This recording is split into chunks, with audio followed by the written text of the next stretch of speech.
One day, I remembered I had free will and decided to quit my job and travel the world full time.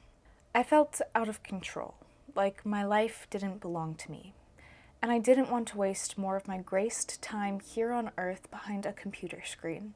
My heart called me to expand, to roam, and I listened.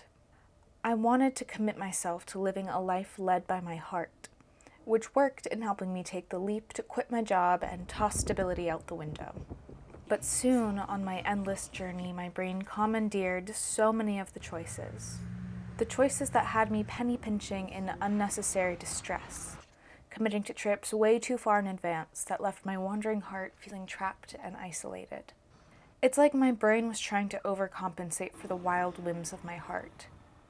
I had to fully commit to my choices and the path laid out in front of me, learning to stay open to the journey and not fight reality, but flow with it. Life on Earth is like a school. No matter where you are or how far you go, you'll always be learning and evolving. On this journey, I learned that I'm even stronger than I thought, that I can overcome challenges, and that a little bit of courage can get you very far. I truly broadened my horizons, I expanded culturally, and I made connections with people from so many corners of the world.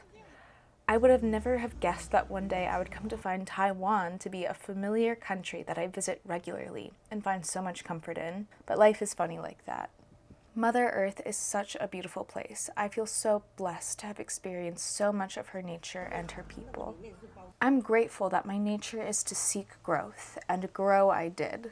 But in an honest self-reflection, perhaps part of this journey was driven by my ego trying to prove a point of quitting my job and going on this grandiose adventure was a good idea and something I can do, even if I ended up pushing myself way beyond my limits.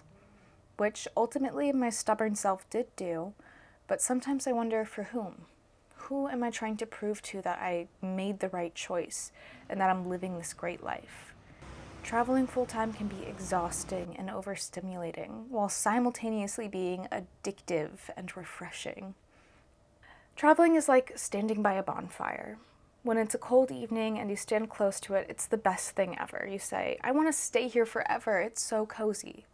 But most people don't stay that long. They leave and they miss its warmth. Those who stay for many long hours know it begins to get toasty to the point of pain. And you have to step back or change positions because the heat is no longer warming you, but rather slowly cooking you.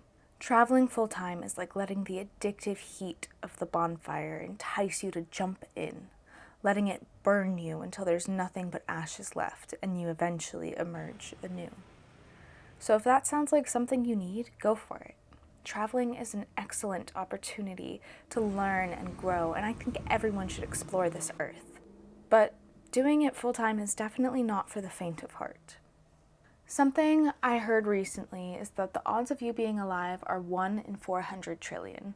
That is a 0.00000000000000025% chance. And if Earth is a school, then it is the most elite, prestigious school there is. Everyone on this planet is your classmate, and we're all here on this journey together. You have the chance to grow, learn, and expand in your everyday life. If you treat your life like the fabulous opportunity it is, work on yourself to feel whole, and take advantage of the community already established around you, and explore your own corner of the world like it's a grand vacation, what would you discover? Would you connect deeper with your own self, your own true desires? Perhaps this would lead you to take action from a more inspired place, bringing you to places that will truly feed your soul, instead of moving from an unbalanced, last-ditch effort to take control of your life. So ultimately, quitting your job and traveling the world is not going to solve all your problems, but taking the steps on your inner journey, shifting your perspective towards appreciation and openness, and seeing life as an opportunity can be done anywhere. It took me circumnavigating the globe to learn that the journey towards happiness is an inner one.